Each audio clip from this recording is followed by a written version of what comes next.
Es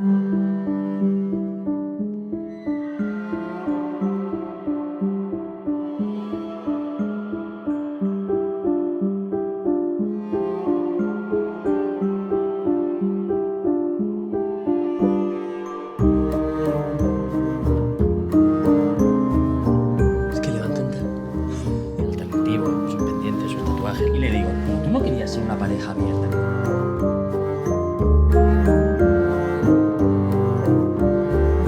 Siempre me ha gustado mirarte de lejos, cuando no te dabas cuenta, como si no te conociera. Se borraba el pasado y volvía a imaginarme un futuro contigo. El futuro es un mundo sin cables. El amor es inalámbrico.